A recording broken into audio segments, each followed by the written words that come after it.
అంచేత గచ్చార్య దానవాన్ బ్రహ్మన్ మాయయాత్వం ప్రలోభయ. ఈ లోపుగా చెప్పినటువంటి దేవేంద్రుడు పన్నాగం. దేవేంద్రుడు ఏంటి, వాళ్ళ గురువు ఇప్పుడు కనపడటం లేదు అక్కడ, ఆ గురువు కోసం వెతకాలి. ఆ గురువు గారు 10 ఏళ్ల పాటు గురువు గారు జయంతి ఇద్దరు కూడా వీళ్ళకి దర్శనం ఇవ్వరు. ఈ సమయాన్ని మనం సద్వినియోగం చేసుకోవాలి. కనుక దేవగురువు అయిన బృహస్పతిని పిలిచి, స్వామి మీరే శుక్రాచార్యుల వేషంలో అక్కడికి వెళ్ళండి, వాళ్ళకి మీరే గురుత్వం వహించండి. మీరు బృహస్పతిగా వెళితే వాళ్ళు పుచ్చుకోరు, అంచేత శుక్రాచార్యుడి రూపంలోనే మీరు వెళ్ళండి. గచ్చ అద్య దానవాన్ బ్రహ్మన్ మాయయా త్వం ప్రలోభయ అస్మాకం కురు కార్యం త్వం బుద్ధ్యా సంచింత్య మానత. మీ శిష్యులమైనటువంటి మమ్మల్ని రక్షించడం కోసం మీరే శుక్రాచార్యుల రూపంలో అక్కడికి వెళ్ళి వాళ్ళ దగ్గరుండి వాళ్ళకి బోధ చేసి మాకు విజయం కలిగేలాగా చేయండి అనేటువంటిది కూటనీతిలో శుక్రాచార్యుల వారి వేషంలో వెళ్ళమని బృహస్పతి గారిని పురమాయించారు. గత్వా తత్ర అతిభక్త్యాసౌ దానవాన్ సముపాహ్మయతు. వాళ్ళందరూ వచ్చారు. వచ్చిన తర్వాత ఎదురుకు వచ్చేసరికి తన గురువే వచ్చారేమో అనుకున్నారు వాళ్ళు. కానీ వచ్చిన వాడు ఎవరు, దేవగురువైన బృహస్పతి. వచ్చిన వేషం ఏమిటంటే శుక్రాచార్య వేషంలో వచ్చారు. ఆ దేవగురువు జయంతి వాళ్ళిద్దరూ వాళ్ళ సుఖాల్లో వాళ్ళు ఉన్నారు. ఇక్కడికి వచ్చేసరికి బృహస్పతి వస్తే ఈ గురు కావ్య రూపుడైన గురువు వాళ్ళకి ప్రచండ మాయతోటి మీకందరికీ ఏమైనా భయం లేదయ్యా, నేను ఇక్కడ ఉన్నాను, మీకు నేను పొందినటువంటి విద్యను మీకు చెప్తాను అని చెప్పారు. పరమేశ్వరుడి దగ్గర నుంచి సంపాదించిన విద్య మనకి చెప్తారు గురువు గారు. చాలా శ్రద్ధగా చదువుకోవాలి అని అనుకున్నారు వీళ్ళందరూ. తపసా తోషిత శంభు యుష్పత్ కళ్యాణ హేతవే తచ్చుత్వా ప్రేత మనసహ జాతాస్తే దానవోత్తమా. వాళ్ళందరూ రాక్షసులందరూ చాలా ప్రీతిపాత్రులు అయ్యారట. అయ్యో మన గురువు గారు ఇంత తపస్సు చేసి కష్టపడి తెచ్చిన విద్యని మనకి చెప్తానంటున్నారు, మనం చాలా శ్రద్ధగా నేర్చుకోవాలి అనేటువంటి భయంతో కూర్చున్నారు. తర్వాత ఏం చేశాడు వాడు, ప్రణేముస్తే ముదాయుక్త నిరాతంక గతం యథాహ. అంటే వీళ్ళందరూ ఏం చెప్పారు, దానవులందరూ కూడా మనకి చాలా సంతోషంగా గురువు గారు మనకి విద్య నేర్పుతారు అనే ఉద్దేశంతో వాళ్ళు ఉన్నారు. దేవతలకు అందరికీ దీంతో భయం ఉంటుంది అనే ఉద్దేశంతో వీళ్ళు అక్కడ ఉన్నారు. దేవతలందరూ మన గురువు గారు అక్కడికి వెళ్ళారు కనుక మన కార్యం చక్కబెడతారు, మనకి భయం లేదు అని వాళ్ళు నిశ్చింతగా ఉన్నారు అక్కడ. ఈ లోపుగా రాజుగారు మళ్ళీ అడిగింది ఏంటి అంటే, ఆ గురువు గారు భృగు వేషంలో వెళ్ళారు కదా అక్కడికి, మరి కింకృతం గురునా పశ్చాత్ భృగు రూపేణ వర్తత చలేనయేవికి దైత్యానాం పౌరోహిత్యేన ధీమత. భృగువు శుక్రాచార్యులు పేరుని కలిపేస్తూ ఉంటుంది పురాణం. భృగు వంశంలో ఉన్న వాళ్ళందరినీ భృగువులనే పేరు పిలుస్తూ అలవాటు. ఇక్కడ శుక్రాచార్య రూపంలో ఉండేటువంటి వాడిని కూడా భృగువనే అంటూ ఉంటాడు ఒకప్పుడు. భృగువంశంలో వాడు కనుక రాఘవాహ అంటే రఘువంశంలో ఉన్న వాళ్ళందరూ, రాఘవహ అంటే రఘు కుమారుడు ఒకరే కాదు, రఘువంశంలో ఉన్న వాళ్ళందరూ అంతే. అలాగే భార్గవుడుగా ఉన్నటువంటి కావ్యుడు శుక్రాచార్యుల వారు, ఆయన రూపంలో ఇప్పుడు దేవగురువైన బృహస్పతి వెళ్ళాడు. వెళ్ళేసరికి కింకృతం గురునా పశ్చాత్ భృగు రూపేణ వర్తత.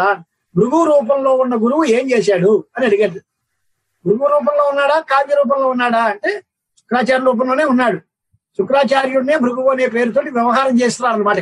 భృగు వంశం వాడు కనుక ఆయన్ని కూడా భృగు అనే పేరుతో పిలిచి చలనంతో ఆయన దేవతలకి పౌరోహిత్యాన్ని చేసేటువంటి పరిస్థితుల్లో ఉన్నవాడు కనుక ఆయన అక్కడికి వచ్చి దేవతలకి అందరికీ హితం కలిగేలాగా, రాక్షసులకి ఆపదలు వచ్చేలాగా వాళ్ళకు కొన్ని ధర్మశాస్త్రాల్లో కొన్ని మాటలు కొన్ని బాగా చెప్పారు. అప్పుడు బృహస్పతి గారు చెప్పినటువంటి విద్యే చార్వాక శాస్త్రము, చార్వాక దర్శనము, నాస్తిక దర్శనము అని పేరు. పరమ నాస్తిక సిద్ధాంతాలను ప్రచారం చేశాడే. ఏ రకంగానూ వేదాల మీద నమ్మకం లేకుండా అందరికీ చాలా సుఖంగా ఉండే రుణం కృత్వా కృతం విభేత్, చచ్చిపోయిన తర్వాత మళ్ళీ పునర్జన్మ ఎక్కడ ఉంటుంది, పరలోకం ఎక్కడ ఉంటుంది, భస్మీభూతస్య దేహస్య పునరాగమనం కొత్తః, ఇలాంటి మాటలన్నీ చెప్పి చార్వాక మతం అనేది నాస్తిక దర్శనం అనే పేరుతో ఒక దర్శనాన్ని ఏర్పాటు చేసి ఆ రాక్షసులకు అందరికీ దీన్ని ఉద్బోధన చేశారు. ఎలాగ చూడండి, ధర్మశాస్త్రేషు సర్వేషు సత్యధర్మస్య కారణం కథితం. దాన్ని పరమాత్మ కూడా సత్యధర్మం చేత లొంగుతాడు అంటున్నాం. కానీ వాచస్పతికి తథా మిథ్యావక్తా చేత్ దానవాన్ ప్రతి కస్సత్యవక్తా సంసారే భవిష్యతి గృహాశ్రమి.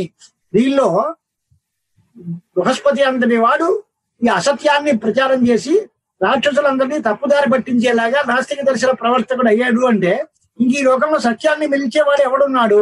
ఎవరు? కేవలం దేవతాగురువు అయినటువంటి బృహస్పతి గారే విద్యావాది అయితే సత్యవక్త ఎవరుంటారు అనేటువంటి పరిస్థితి వస్తుంది. అయినప్పటికీ కూడా వశిష్ఠుడు, వామదేవుడు, విశ్వామిత్రుడు మొదలైనటువంటి వాళ్ళందరూ కూడా ఎప్పుడెప్పుడో ఒక్కొక్క పాపాలను చేశారు అంటే లోకంలో ధర్మానికి గ్లాని ఏర్పడుతుంది కదా.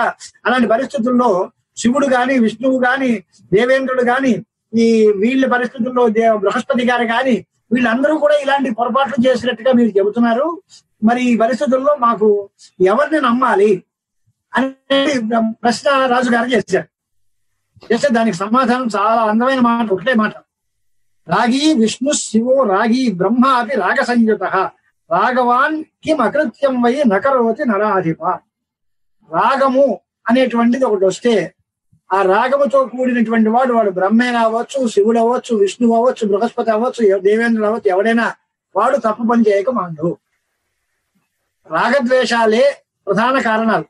రాగవాన్ కిం అకృత్యం వై నకరోతి, వాడు చెయ్యని తప్పు ఏముంటుంది, సమస్త పాపాలు చేయాలి. రాగవంతుడైన వాడు చాతుర్యం చేత వాడు చేసింది తప్పే అయినా వాడు పెద్ద జీవన్ముక్తుల్లాగా పెద్ద విదేహ కైవల్యాన్ని పొందినట్టుగా వాడు చలామణి అయిపోతూ ఉంటాడు. వాడి చాతుర్యం చేత, వాడి బుద్ధి గొప్పతనం చేత వాడు చెబుతూ ఉంటాడు, రాఘవానపి చాతుర్యాత్ విదేహ ఇవ లక్ష్యతే సంప్రాప్తే సంకటే సోపి గుణై సంబాధ్యతే కిల. అంటే కారణం ఎప్పుడైనా ఉన్నప్పుడు కార్యం పుడుతుంది. అలాంటి వాడికి కూడా తప్పనిసరిగా ఎప్పుడో అప్పుడు ప్రమాదం జరుగుతుంది. కానీ బృహస్పతి గారు శుక్రాచార్యుడి వేషంలో వచ్చి నాస్తిక దర్శనం ప్రచారం చేసి వాళ్ళకి ఎందుకు చేశారు అని అంటే, దేవతలందరినీ జయింపు చేయాలి, రాక్షసులను తప్పుదారి పట్టించాలి. రాక్షసులు వాళ్ళ గురువు మీద భక్తి పోగొట్టుకుని వాళ్ళ గురువుని నమ్మకుండా ఈయన్నే నమ్మేట్లాగా చెయ్యాలి. మంచి కష్టమైన పనులన్నీ చెబితే నమ్మకం ఉండదు.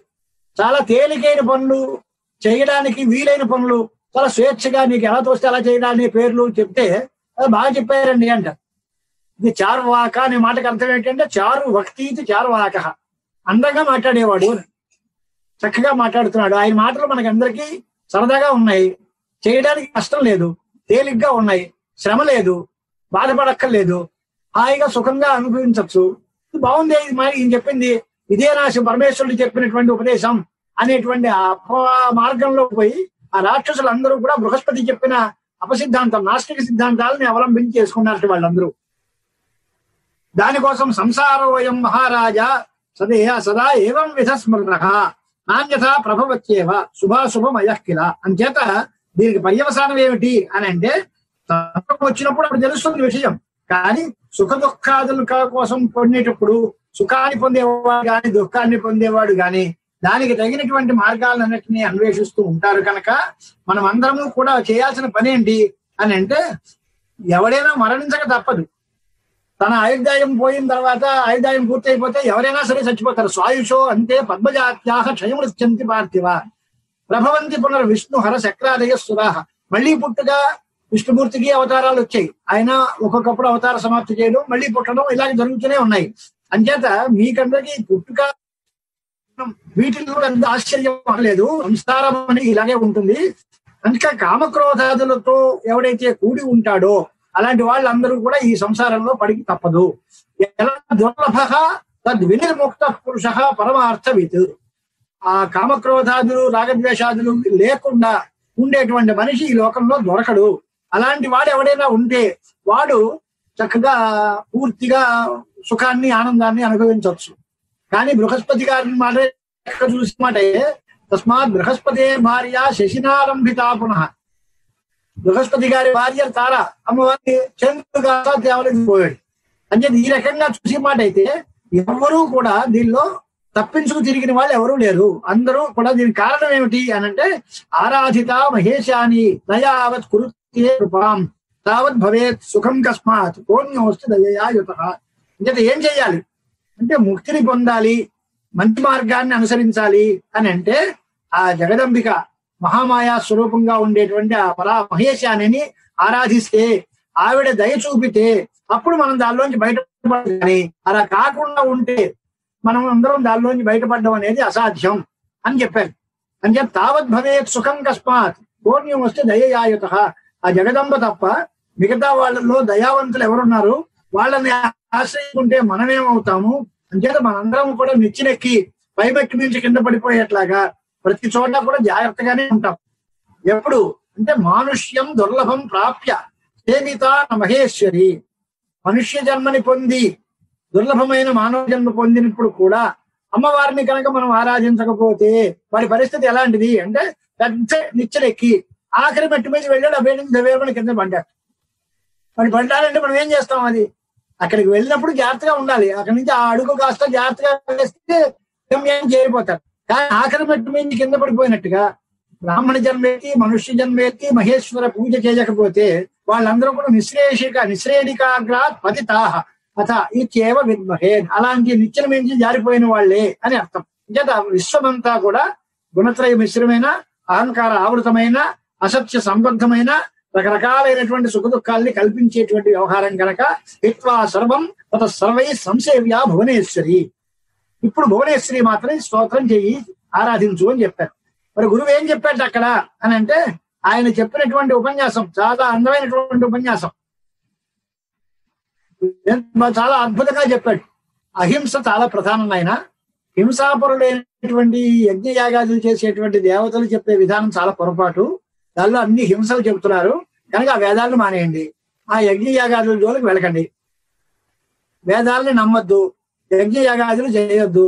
పొద్దున్నే తెల్లగట్టి లేచి స్నానం చేయమంటే కష్టమయ్యా, లేవడం కష్టం కదా, మంచిగా మీ ఇష్టం, ఎప్పుడు లేస్తే అప్పుడే లేండి. స్నానం సంధ్యావందనం అదెందుకు అనవసరం, ఎవరికి దేవతలందరినీ మనం పూజించాల్సిన పని ఏముంది?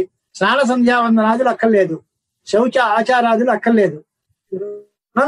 కృతం వివేక్, బలవంతుడిదే రాజ్యం, అందింది తినండి. దీనిలో ఇది పనికొస్తుంది, ఇది పనికిరాదని విచారణ లేదు. నీకు ఏది కావాలి, ఏది సరదా పడితే అది తీసుకో, ఏది అనుభవించాలంటే అది అనుభవించుకో. చచ్చిపోయిన తర్వాత పాపం లేదు, పుణ్యం లేదు, కనపడకుండా ఉండే పాప పుణ్యాలు ఎక్కడున్నాయ్యా? చచ్చిపోయిన తర్వాత మళ్ళీ అనుభవించడం ఏంటి? ఎవరున్నారు? ఈ దేహం కాస్త పోతోంది, దాన్ని ఎప్పుడే కాల్ చేస్తున్నారు. తర్వాత మళ్ళీ పుట్టేవో, తర్వాత వచ్చిందో చచ్చిందో ఎవడు చూశాడు? పరలోకమే లేదు, పుణ్యపాపాలు లేవు, ధర్మాధర్మాలు లేవు అని ఈ రకమైనటువంటి వాదం అంతా ఆయన లేవతీసి చెప్పాడు వాళ్ళకి. ఇదంతా చూసిన తర్వాత గురునా విప్రలబ్ధాస్తే లోభాత్ కోమా నముహ్యతి, చాలా మంచి బాగా ఉంది. వాళ్ళందరూ చేస్తే తప్పకుండా చేస్తా ఉన్నారు. వాళ్ళు మోహంలో పడిపోయారు పాపం అందరూ. ఈ లోపుగా 10 సంవత్సరాలు అయిపోయింది. ఆ జయంతికి ఇచ్చిన టైం, నీకు 10 సంవత్సరాల పాటు నేను అదృశ్య రూపంలో నిన్ను సంతోష పెడతాను అన్నాడు ఆయన శుక్రాచార్యుడు. ఆ 10 సంవత్సరాలు అయిపోయింది. ఆయన వచ్చాడు. ఇప్పుడు 2 శుక్రులు కనిపించారు మనం. ఒకడు శుక్రాచార్య రూపంలో ఉన్న బృహస్పతి, మరొక ఆయన నిజమైన శుక్రాచార్యుల వారు. ఆయన దశవర్షాత్మకే కాలే సంపూర్ణ సమయే తదా జయంత్యాసహ క్రీడిత్వా కావ్య యాద్యాన్ అచింతయత్. ఆయన వచ్చాడు. మా వాళ్ళందరూ నా మీద ఆశతోటి నా రాకని ఎదురు చూస్తూ ఉంటారు, నేను తప్పకుండా వెళ్ళాలి. అంచేత ఆ జయంతికి మంగళహారతి పాడుతున్నాడు అనమాట. దేవానే ఉపసంయాంతి పుత్రామే చారులోచనే తస్మాత్ గచ్చామి అహం దేవి ద్రష్టుం యాద్యాం సుమధ్యమే. అమ్మాయి, నీ కోరిక తీర్చాను, నీతో పాటు కొన్నాళ్ళు ఉన్నాను, అంచేత యథేష్టం గచ్చ ధర్మజ్ఞ నతే ధర్మం విలోపయే అని నువ్వు నీ పని నువ్వు చూసుకో, నేను మా శిష్యుల దగ్గరికి వెళ్ళి వాళ్ళకి ఏదో చెప్పాలి అని శుక్రాచార్యుల వారు అక్కడి నుంచి ఆ జయంతికి విడాకుల పలికి ఇంచుమించులో వెళ్ళిపోతాను అన్నాడు. ఆవిడ ఎంత ఏమిటి? ధర్మజ్ఞత కనుక నేను మిమ్మల్ని సేవించుకుంటూ నా సంతాలు నేను పడతానండి, ఇక్కడ తపస్సు చేసుకుంటూ ఉంటాను, మీరు వెళ్ళి మీ శిష్యానుగ్రహం చేయండి అనే యథేష్టం గచ్చ ధర్మజ్ఞ నతే ధర్మం విలోపయే. పతివ్రత స్త్రీ కనుక నీ ధర్మానికి ఎటువంటి గ్లాని రానివ్వను, మీరు ఎలా వెళ్ళాలంటే అలా వెళ్ళండి, నేను ఈ ఆశ్రమంలోనే తపస్సు చేసుకుంటూ మీరే పరదైవతంగా భావించుకుంటూ నేను జీవితాన్ని గడుపుతాను అంది. తపస్య దానవానాంచ పార్శ్వే వాచస్పతిని కదా. వాడు వచ్చాడు ఇక్కడికి. వచ్చేసరికి రాక్షసుల పక్కన ఇంకో శుక్రాచార్యుల వారు దర్శనమిచ్చి, వీడెవడు అనుకున్నాడు. నేనే వచ్చాను కదా, వీడెవడు? ఛద్మరూపధరం సౌమ్యం బోధయంతం చలేన తాన్ జైనం ధర్మం కృతం స్వేన యజ్ఞ నిందాపరం తథా. వాడు ఉపదేశం చేస్తున్నట్టు విన్నాడు ఈయన పాపం వచ్చి. భో దేవరేపవ సత్యం బ్రవీమి భవతాం హితం, మీరు రాక్షసులారా మీకు సత్యం చెప్తున్నాను వినండి అని. ఏమిటి ఆయన చెప్పిన ఉపదేశం?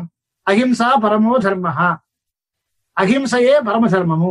హంతవ్యాహి ఆతతాయిన, ఆతతాయిలను అందరినీ మనం చంపాలి. జిగైర్ భోగరతైర్ వేదే దర్శితం హింసనం పశో. అలాగే జిహ్వాస్వాదన పరై కామం అహింస ఇవ పరామత. జైన ధర్మాన్ని బోధించారు. నాస్తిక దర్శనాల్లో జైనము బౌద్ధము మొదలైనవన్నీ ఉన్నాయి. చార్వాక దర్శనం, జైన దర్శనం, బౌద్ధ దర్శనం, ఇవన్నీ ఆర్హత దర్శనం, ఇవన్నీ పేరు. అవి నాస్తిక దర్శనాలు. వాటిల్లో ప్రధానమైనటువంటి సిద్ధాంతం ఏది అంటే అహింస. మీరు అహింసాపరులు కండి అనేటువంటి మాట చెప్పారు. ఇదంతా చూసి చాలా ఆశ్చర్యంగా ఉంది. వేదశాస్త్ర పరాలని నిందిస్తున్నాడు. వేదం తప్పు, శాస్త్రం తప్పు, దానిలో అంతా హింస బోధిస్తోంది, యజ్ఞాలు తప్పు అంటున్నాడు. వీడెవడు నా వేషంలో వచ్చి ఉపదేశం చేస్తున్నాడు అని ఆలోచించి చింతయామాస మనస మమద్వేష్యో గురఃకిల, ఓ మా శత్రువైన బృహస్పతి గారా ఈ తమాషా చేసింది ఇక్కడ అనుకున్నట్టే. జిగ్ లోభం పాపబీజం వై నరకాద్వార మృత్యుతం గురురప్యంతృతం బ్రూతే ప్రేరితో ఏన పాపన. గురువు గారు దేవగురువు అయిన బృహస్పతి అంతటి వాడు ఇంతటి అకార్యం చేస్తున్నాడు అంటే ఇంకా ఏం తప్పు కదా. అందరికీ ఉపదేశం చేయాల్సినటువంటి మనిషి ఆయన. గురు సురాణాం సర్వేషాం ధర్మశాల ప్రవర్తక, దేవతలందరికీ ధర్మశాస్త్రాన్ని చెబుతున్నాడు. ఆయన ఇక్కడికి వచ్చి ఇప్పుడు సోపి పాఖండధారక నాస్తికాన్ని ప్రచారం చేస్తున్నాడు. అంచేత లోభం చేత ఎంతటి వాడైనా ఎన్ని తప్పులైనా చేస్తాడు. వంచయత్యతి సమ్మూఢాన్ దైత్యాన్ యాజ్యాన్ మమాప్యసౌ ఇది సంచింత్య మనసా తానువాచ హసన్నివా అనేసరికి, నాయన వాడు అక్కడికి మీకు పాఠం చెప్పేవాడు మీ గురువు గారు కాదురా, నేను వచ్చాను ఇక్కడికి. మన గురువు వేషంలో వచ్చినటువంటి వాడు ఆయన గురువు గారు, దేవగురువు అయినటువంటి బృహస్పతి. నీ చేత వాడి చేత మీరు అందరూ మోసపోయారు. మా శ్రద్ధం వచహాస్య అర్యాహ దాంభికోయం మదాకృతి అనుగచ్చంత మాం యాజ్యాహ త్యజత ఏనం బృహస్పతిం. ఆ బృహస్పతిని విడిచిపెట్టి మళ్ళీ నా దగ్గరికి రండి, మీకు సన్మార్గోపదేశం చేస్తాను, మిమ్మల్ని రక్షణ చేస్తాను అన్నారు. కానీ వాళ్ళందరూ కూడా చాలా ఆలోచించి విస్మయం పరమం జగ్ముహు కావ్యోయమితి నిశ్చిత సతాన్ వీక్ష సంభ్రాంతాన్ గురురు వాక్యమువాచ గురుర్వో వంచయత్యేవ మద్రూపోయం బృహస్పతి. ఎన్నిసార్లు చెప్పాడు, నా రూపాన్ని ధరించి వచ్చిన బృహస్పతిరా బాబు మిమ్మల్ని వంచిస్తున్నాడు, అంచేత మీరందరూ కూడా చాలా పొరపాటు పడుతున్నారు. నేను పరమేశ్వరుణ్ణి ఆరాధించి సేవ చేసుకుని అక్కడి నుంచి తపస్సు చేసి తీసుకొచ్చాను. ప్రాప్త విద్యా మయా శంభో యుష్మాన్ అధ్యాపయామి తాం దేవేభ్యో విజయం నూనం కలిష్యామి రసంశయ. దేవతల మీద మీకు విజయాన్ని ఇస్తాను, కృత సంజీవిని విద్యను తీసుకొచ్చాను, పరమేశ్వరుణ్ణి ప్రసాదం తీసుకుని పరమేశ్వర అనుగ్రహంతో వచ్చాను, నేను చెబుతాను అని ఈయన అంటున్నాడు బాబు. వాళ్ళేమంటున్నారు, అయం గురున్నో ధర్మాత్మ బుద్ధిదశ్చ హితే రతః. మా గురువు గారు ఈయనేనండి, మాకు మంచి బుద్ధి ప్రసాదించారు, చక్కగా పాఠం చెబుతున్నారు, హాయిగా ఆయన చెప్పినటువంటి పాఠాలు నాకు చాలా బాగా నచ్చాయి. మీరు ఎప్పుడు మాకేం చెప్పలేదు, మీరు చెప్పింది మాకు మనసుకి ఏమీ రాలేదు. ఇదంతా చూసిన తర్వాత వాళ్ళందరినీ శపించారట. దైత్యాన్ విబోధితాన్మత్వ గురునాచ అతివంచితాన్ యస్మాత్ మయా బోధితా వై గృహ్ణీ అచమే వచః తస్మాత్ ప్రమష్ట సంజ్ఞా వై పరాభవం అవాప్స్యథ మదవజ్ఞాఫలం కామం స్వల్పే కాలే హ్యవాప్స్యథ తదాస్య కపటం సర్వం పరిజ్ఞాతం భవిష్యతి. అంటే నిజమైన నన్ను గురువుని మీరు గుర్తించలేక, నా మాటని పట్టించుకోక, వాడి మోహంలో పడి వాడి మోసానికి గురి మీరందరూ చేస్తున్నారు కనుక మీరందరూ అనతి కాలంలోనే నిజం తెలుసుకుంటారు, మీరందరూ అనేక కష్టాలకి పాలవుతారు, మీరందరూ నష్టపోతారు, మీకు అనేక దుఃఖాలు కలుగుతాయి అని గురువు గారు పాపం ఆయన్ని బాధపడుతూ చెప్పించాడు. ఇది అంతే. ఎప్పుడైతే బృహస్పతి గారు ఇదంతా చూశాడో చాలా ఆనందంగా ఉన్నాడు ఆయన వెళ్ళిపోయాడు. తతః శప్తాన్ గురు జ్ఞాత్వా దైత్యాంస్తాన్ భార్గవేణ హి జగామ తరసా త్యక్త్వా స్వరూపం స్వం విధాయ. ఎప్పుడైతే గురు శాపం ఉందో రాక్షసులకి అప్పుడు మనకు బలం పెరిగినట్టు. ఇది బలిచక్రవర్తి కథలో శ్రీమద్ భాగవత పురాణంలో చాలా స్పష్టంగా వివరించారు. బలిచక్రవర్తిని చూసి మహావిష్ణువు ఈ యాచన ఎందుకు సంహరించచ్చు కదా అని అంటే, ఆయన బ్రాహ్మణ ఆశీర్వాద బలంతో అజేయుడిగా ఉన్నాడు, ఆయన్ని ఇప్పుడు ఎవరు ఏమీ చేయలేము అంచేత ఆ గురువు గారికి వాళ్ళ మీద కోపం వచ్చేట్లాగా చేసి గురువు ఆగ్రహానికి వాడు గురి అయితే అప్పుడు వాడిని మనం లొంగ తీసుకోవచ్చు తప్ప లేకపోతే ఏం చేయలేము. దానికి మార్గం కోసమనే యాచన వేషం వామన వేషంలో వెళ్ళి ఆయనేమో నన్ను 3 అడుగుల నేల అడిగితే ఆ గురువు గారు వద్దని చెప్తాడు. ఆయన వద్దన్నా సరే వినకుండా బలిచక్రవర్తి ఇస్తానంటాడు, ఆయన కన్నుకు పొడుస్తాడు, ఇదంతా అవుతుంది. అప్పుడు ఏమన్నా భ్రష్ట శ్రీ భవ పురంధర అని చెప్పించట పాపం ఆయన శుక్రాచార్య. నేను చెప్పినా వినలేదురా మూర్ఖుడా, వచ్చినవాడు మహావిష్ణువు నిన్ను సమూలంగా నశింపజేసేస్తాడని చెప్తున్నా వింటలేదు, నీ ఇక్కడి నుంచి అనర్థం తప్పదు, నీ సంపద పోతుంది, రాజ్యం పోతుంది, నువ్వు అనేక బాధలకు గురవుతావు అని చెప్పించారు శుక్రాచార్య. చెప్పించిన తర్వాత అప్పుడు ఇప్పుడు మన పని అయింది, ఇప్పుడు మనం చేయగలం. అంతేగాని బ్రాహ్మణ ఆశీర్వాదం రక్షగా ఉన్నంత కాలం ఆయన ఎవడో ఏం చేయలేం మనం. అంచేత యాజ్యుడైనటువంటి మహానుభావుడు శుక్రాచార్యుల వారి రక్షణతో ఉన్నారు కనుక వారిని ఇప్పుడు జయించలేం. కనుక ఆ శుక్రాచార్యుల వారికే వీడి మీద కోపం వచ్చినప్పుడు అప్పుడు వీడిని మనం లొంగ తీసుకోవచ్చు అనేటువంటి భావం అక్కడ చెప్పారు, ఇక్కడ అదే మాట. శుక్రాచార్యుడు చేత రాక్షసుల్ని శపింపజేసే పద్ధతి ఆశ్రయించారు. తాను శుక్రుడు వేషం వేసుకుని దాన్ని ఉపదేశం చేస్తే ఆయన నిజమైన శుక్రుడు వచ్చి ఆయన మాట ఈ రాక్షసులు వినకుండా ఉంటే అప్పుడు గురువు గారు శిష్యులందరినీ ఇంత మోసపుచ్చారేట్లా, మొత్తం మోసపోయారు, నన్నే గుర్తించలేకుండా పోయారు, మీరు పాడైపోతారు పోండి అని గురువు గారు శపిస్తే ఆ అవజ్ఞా ఫలం చేత గురువు చేత శాపానికి గురైనటువంటి రాక్షసులు ఇంక నశించడం ఖాయం అనే ఉద్దేశంతో ఈయన వెళ్ళారు. ఆ దైత్యులందరూ ఏం చెప్పారు? శప్తా శుక్రేణ తే దైత్యా మయా చక్తా పునఃకిల నిరాధారా కృతా నూనం యతధ్వం సురసప్తమా. అప్పుడు ఈ దేవగురు అయిన బృహస్పతి ఇంటికి వచ్చాడు. అప్పుడు ఏమైంది? ఒరిజినల్ గా ఉండేటువంటి శుక్రాచార్యుల వారికి ఏమో విరోధం సంపాదించుకొని ఆయన శాపానికి గురయ్యారు, ఆయన వదిలేశాడు. వేషం వేసుకున్నటువంటి శుక్రాచార్యులుగా వచ్చిన దేవగురు అయిన బృహస్పతి కాస్త దేవతల దగ్గరికి వెళ్ళిపోయాడు, ఈయన వదిలేశాడు. ఇద్దరికి రెండుకి మంచి రెండు చెల్ల రేవడిలాగా ఇద్దరు గురువులకి దూరం అయిపోయి రాక్షసులు అయోమయ స్థితిలో ఉన్నారు. ఇదే అదను, వెళ్ళి వాళ్ళని సంహరించుకోండి, మీరు విజయం పొందండి అని దేవతలందరినీ కూడా సంగ్రామానికి గురెత్తి చేశారట. ఇప్పుడు వాళ్ళు నిరాధారులుగా ఉన్నారు అంటే ఈ ప్రయత్నమే, ఈ టైంలోనే రాక్షసులతో మీరు యుద్ధం చేసి మీరు జయం పొందండి అనేటువంటి పరిస్థితి చెప్పారు. అప్పుడు రాక్షసులందరినీ కూడా దేవతలందరూ కలిసి జయం పొందారు అనేటువంటి మాట చెప్పారు. ప్రహ్లాదం పురతః కృత్వా జగ్ముష్టే భార్గవం పునః. మళ్ళీ ఇదంతా అయిన తర్వాత మళ్ళీ ప్రహ్లాద కుమారుని దగ్గర పెట్టుకుని భార్గవుడి దగ్గరికి వెళ్ళి, మేము పొరపాటండి ఇదంతా చేసుకున్నాం, ఆయన మోసంలో పడిపోయాం, నేను ఎన్నోసార్లు చెప్పారు, మీరు మీ తప్పు లేదు స్వామి, మాది ముద్దు తక్కువ, మరి ఎంచేత మమ్మల్ని మీరు రక్షించండి అని శుక్రాచార్యుడు వారిని ప్రహ్లాద కుమారుడితో కలిపి వెళ్ళారు. ఆ ప్రహ్లాదుడు ఈయన కాళ్ళని పట్టుకున్నాడు. భార్గవాద్య సమాయాతాన్ యాద్యాన్ అస్మాంస్తథాతురాన్ చక్తున్నారకసి సర్వజ్ఞ త్వద్దితాంస్తనయానహి. నీ కొడుకులు మేము నీ శిష్యులం అంచేది ఏదో అజ్ఞాన దోషంతో చేశాం, నువ్వు సర్వజ్ఞుడివి కనుక మా తప్పుని రక్షించి క్షమించి మాకందరికీ కూడా ఏదైనా మంచి దారి చూపించు అనేటువంటి మాట చెప్పి మాట. అయితే క్రోధము అనేటువంటిది చాలా ఇబ్బంది పెడుతుంది. కానీ మంచి ఉదాహరణ చెప్తారు. నీరు అసలు సహజంగా చల్లగా ఉంటుంది, దాన్ని వేడి చేస్తే వేడెక్కుతుంది. వేడి చేశాం కదా, నా వేడి శాశ్వతంగా ఉండిపోదు, వేడి మళ్ళీ తగ్గిపోయి మళ్ళీ చల్లదనంగా వస్తుంది. అలాగే సులభ క్రోధంగా వచ్చిన క్రోధం వచ్చిన మహానుభావులైన మీలాంటి వాళ్ళు సహజంగా శాంత స్వభావులు, మీ స్వభావం శాంతం, మీకు మధ్యలో ఏదో కోపం వచ్చింది, ఆ కోపం చల్లారిపోతుంది పొంగు తగ్గితే, అంచేత మళ్ళీ మీరు శాంతులు కాబట్టి గురువులు మమ్మల్ని అనుగ్రహించండి. జలం స్వభావత శీతం వన్ని ఆతపసమాగతాత్ భవత్యుష్ణం వియోగాచ్చ శీతత్వం అధిగచ్చతి. చల్లగానే ఉంటుంది, ఎండో వేడో ఏదో నీరో నిప్పో ఏదో కలిస్తే అది వేడెక్కుతుంది, కాసేపు ఉన్న తర్వాత మళ్ళీ చల్లబడిపోతుంది. అలాగే క్రోధ చాండాల రూపో వై త్యక్తవ్య సర్వథా బుధై తస్మాత్ రోషం పరిత్యజ్య ప్రసాదం గురు సువ్రతాన్. ఆ కోపం తగ్గించుకుని మమ్మల్ని రక్షించండి అని గురువు గారి దగ్గర వెళ్ళారట. ప్రహ్లాదుని ఎదర పెట్టుకుని వీళ్ళందరూ వెళితే మళ్ళీ శుక్రాచార్యుల వారు మళ్ళీ చెప్పి, మీకేమీ ఇబ్బంది లేదు, నేను చేస్తాను, ఇది దైవ యోగం చేత జరిగినటువంటి కథ, దైవాదీయం జగత్ సర్వం సదేవాసుర మానసం, ఇదంతా ఉంది కనుక ఇప్పుడు వాడేవాడేం చేస్తాడయ్యా వాడిని, వాడే మహావిష్ణువు యొక్క రక్షణలో వాళ్ళు ఉన్నారు, కానీ ఆ మహావిష్ణువుకే దిక్కు దేవాలని లేదు, వాడే నా చేత శపింపబడిపోయి అనేక అవతారాలు ఎత్తవలసినటువంటి పరిస్థితుల్లో ఉన్నారు కనుక భార్గవుడి యొక్క అనుగ్రహం చేత మనందరం మళ్ళీ వెనకటి వైభవాన్ని చేస్తాము అనేటువంటి ఆలోచనతో ఉన్నారు. కాబట్టి హరి కూడా భృగు శాపానికి గురయ్యి అనేక రకాల ఇబ్బందుల్ని పడుతూ ఉంటాడు. ఆయనకి ఎటువంటి ఇబ్బంది మనం చేయడానికి అవకాశం లేదు. దీనిలో కూడా అనేక రకాలైన కథలన్నీ చెప్పున్నాడు. దేవేంద్రుడికి చాలా ఇబ్బందులు కలిగాయి. అలాగే ఖర రూపంలో కాలయోగంలో ఉండేటువంటి వాడు ఒక ఆయన ఉన్నాడు, వాడి చరిత్ర అంతా ఉంది. ఇదంతా కూడా దైవాధీనంగా నడుస్తోంది కనుక దైవమే బలవంతమైనది. వాళ్ళకు ఒకప్పుడు దైవం అనుగ్రహిస్తే వాళ్ళకి జయం కలగచ్చు, ఒకప్పుడు అపజయం కూడా కలగచ్చు.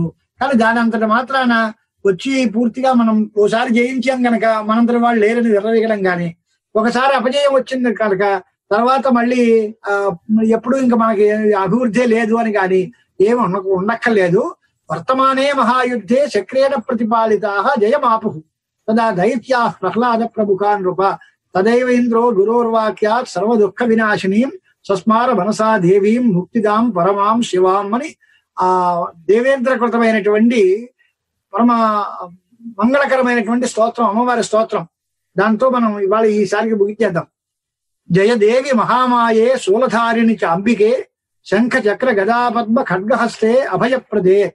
మాకందరికీ అభయప్రదానం చేసేటువంటి దానివి, శంఖ చక్ర గదా పద్మాలు చేతుల్లో ధరించేటువంటి దానివి, శూలాన్ని ధరించేటువంటి మహామాయా స్వరూపమైన జగదంబిక నీకు నమస్కారం.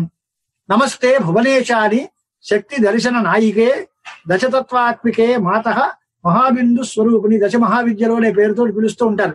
దశతత్వాత్మకంగా ఉంటుంది.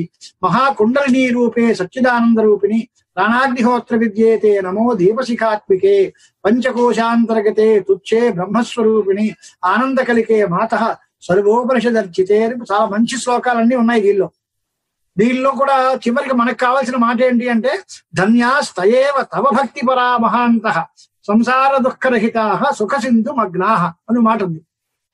అంటే ఎవరు ధన్యులు అంటే నీ మీద భక్తి కలిగిన వాళ్ళే ఈ మా సంసార దుఃఖంలోంచి బయటపడి సుఖసాగరంలో సముద్రంలో మునిగి తేలుతూ ఆనందంగా ఉండే వాళ్ళు ఎవరైతే ఉంటారో వాళ్లే ధన్యులు.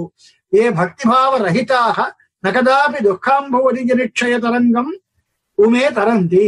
ఓ మాదేవి, ఎవరు నీ మీద భక్తి లేకుండా ఉంటారో సంసారంలోంచి బయటపడడం అనేది, దుఃఖాలకి దూరం అవ్వడం అనేది సాధ్యం కాదు. కాబట్టి నిన్ను పూజించి నీ పాదాలు శరణ వేడి ఎవరైతే ఈ సంసార దుఃఖాలని దాటుతూ ఉంటారో అలాంటి వాళ్ళకే ముక్తి కలుగుతుంది. అలా అనేటువంటి స్తోత్రం చేసిన తర్వాత సింహారూఢ అయినటువంటి చతుర్భుజురాలైనటువంటి ఆ తల్లి ప్రత్యక్షమైందట. ఆ రత్నాంబరధరా దేవి దివ్యమాల్య విభూషణ తానువాచ సురాన్ దేవా ప్రసన్నవదనా గిరా.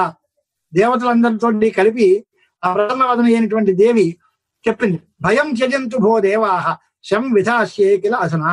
మీకందరికీ నేను సుఖాన్ని కల్పిస్తాను, భయం వదిలిపెట్టండి, ఏం భయం లేదు. దేవం నారాయణం జాత్ర సంప్రాప్త చండికా కిల మహిషాంతకరీ నూనం చండముండ వినాశిని. తర్వాత వచ్చే కథలన్నిటికీ కూడా సూక్ష్మంగా బీజక్షేపం చేస్తున్నారు. తర్వాత మహిషాసురుణ్ణి చంపుతుంది, తర్వాత చండముండాసురుల్ని సంహరిస్తుంది. నా యొక్క అనుగ్రహం లేకపోవడం వల్ల మధుకైటపుల్ని కూడా సంహరించేటువంటి శక్తి ఈయనకు వచ్చింది. అంటే నా అనుగ్రహం దూరం అయిపోయింది కనుక మధుకైటపులు చచ్చిపోయారు. లేకపోతే మధుకైటపుల్ని చంపడం అనేది మహావిష్ణువుకి సాధ్యపడేది కాదు. అలాంటి మహామాయా స్వరూపాన్ని అందరూ కలిసి స్మరించారు. అలాంటి వాళ్ళని మనం కూడా స్మరిస్తాము అని విష్ణు భక్తులైన ప్రహ్లాద కుమారుడు కూడా ఆ జగన్మాతని ధ్యానం చేసి పూజ చేసుకున్నట్ట. అప్పుడు ఆయన అన్నట్టు చివరికి జానామి ధర్మం ధర్మజ్ఞే వేద్మితాహం శతకృతం తథాపి కలహోస్మాకం భోగార్థం దేవి సర్వదా. నాకు ధర్మం తెలుసు తల్లి, నేను దేవేంద్రుల యొక్క మహిమని తెలుసుకుంటాను, నాకు ధర్మము తెలుసు. అయినా సరే దేవాసురుల సంగ్రామం ఎప్పుడు భోగం కోసం పీకులాట ఎప్పుడు వస్తూనే ఉంటుంది. దేవతలు రాక్షసులు సఖ్యంతో ఉండడం అనేది సాధ్యం కాదు. సుఖ భోగాలు అనుభవించాలి అంటే భోగాలు వాళ్ళకుంటే మాకుండవు, మాకు రావాలి అంటే వాళ్ళని మేము పీడించాల్సిన తప్పకుండా ఉంటుంది. అందుచేత ఖచ్చితంగా క్వ ధర్మ కీదృశో ధర్మ క్వ కార్యం క్వచ సాధుత కథయామి చ కస్యాగ్రే సిద్ధం మైమాంసికం మతం. తార్కికా యుక్తివాదజ్ఞా విధిజ్ఞా వేదవాదకా అని రకరకాలైనటువంటి సిద్ధాంతాలు ఉన్నాయి. తార్కికులు కొంతమంది చెబుతారు, మీమాంసకులు కొంతమంది సిద్ధాంతాలు చెబుతారు, వేదాంతులు మరొక సిద్ధాంతం చెబుతారు. నైయాయికుల నాస్తికులైనటువంటి వాళ్ళని బృహస్పతి చార్వాక మతాన్ని చెప్పాడు. అందరికీ ఒక మాట ఏకవాక్యత అక్కడే లేదు. నైకవాక్యం వచస్తేషామపి వేద విదాం పునః యతః స్వార్థపరం సర్వం జగత్ స్థావర జంగమం. స్థావర జంగమాత్మకమైన జగత్ అంతా స్వార్థపరంగా ఉంటుంది. వాళ్ళందరూ స్వార్థం కోసం చేస్తారు కనుక వాళ్ళ సిద్ధాంతాలని ప్రచారం చేసుకోవాలి అనేటువంటి పరిస్థితి ఉంటుంది. ఆ పరిస్థితుల్లోనే శ్రీహరి వామన రూపాన్ని ధరించి బలి చక్రవర్తిని మోసగించాడు. అయినా సరే ధర్మాన్ని రక్షించడం కోసం దేవతలందరూ ధర్మబద్ధులుగా ఉంటారు కాబట్టి దేవతలకి విజయాన్ని నువ్వు ప్రసాదిస్తూ ఉన్నావు. అంచేత శరణాహ దానవా సర్వే జహివా రక్షవా పునః అని వీళ్ళు ప్రహ్లాదుడు కూడా రాక్షసుల పక్షాన అమ్మవారిని స్తోత్రం చేశారు. ఇప్పుడు అమ్మవారికి ద్వైధీభావం, వాళ్ళు నన్నే శరణు వేడారు, మీరు నన్నే శరణు వేడారు, ఎవరిని రక్షించాలి ఎవరిని శిక్షించాలి అని అంటే అప్పుడు చెప్పింది సర్వే గచ్చత పాతాళం తత్ర వాసం యథేప్సితం. మీరందరూ పాతాళ లోకానికి పోయి అక్కడ సుఖంగా ఉండండి. వాళ్ళు మీ దగ్గరికి రారు. వాళ్ళు ఏదో త్రిలోకాధిపత్యం అమరావతి నగరంలో వాళ్ళు ఉంటారు, అక్కడికి మీరు పోకండి, వాళ్ళని మీరు ఇబ్బంది పెట్టద్దు, మీ దగ్గరికి వాళ్ళు రారు. కురుధ్వం దారవా సర్వే నిర్భయా గతమన్యవ కాల ప్రతీక్ష్య యుష్మాభి. కాలాన్ని నిరీక్షిస్తూ ఉండండి. మీరు రాజ్యాలు ఏరే రోజులు వస్తాయి, భవిష్యత్ ఇంద్రుడు గాను భవిష్యత్ ప్రజాపతి గాను ఉండేటువంటి రోజులు వస్తాయి. అంచేత కానీ సుఖం ఎప్పుడు కూడా రావాలి అంటే త్రైలోక్యం తాలూకు ఆధిపత్యం ఉన్నా వాడి మనస్సులో సుఖం లేకపోతే సుఖం ఉండదు. అంచేత నేను మీకు చెబుతున్నాను, మీరందరూ కూడా ఈ భూమిని వదిలిపెట్టి పాతాళంలోకి పండి అని చెప్పారు. తత్శ్రుత్వా వచనం దేవ్యా స్తథేత్యుక్త్వా రసాతలం ప్రణమ్య దానవా సర్వే గతాహ. వాళ్ళందరూ దానవులందరూ రసాతల లోకానికి వెళ్ళిపోయారు. అంతర్గతేతతో దేవి దేవాహ స్వభువనం గతాహ. దేవతలందరూ వాళ్ళ ఇళ్ళకి వెళ్ళారు. అమ్మవారు అంతర్ధానం చెందింది. రాక్షసులందరూ పాతాళానికి పోయారు. ఈ రకంగా వైరం లేకుండా అందరూ సుఖంగా ఎవరి మెట్టుకు వాళ్ళందరూ కూడా ఉన్నారు కనుక ఇలాంటి ఆఖ్యానాన్ని ఎవరు చదువుకుంటారో వాళ్ళకి అత్యంతమైన సుఖ సంతోషాలతో కూడినటువంటి జీవితం గడుస్తుంది అని ఫలశ్రుతి చెప్పారు.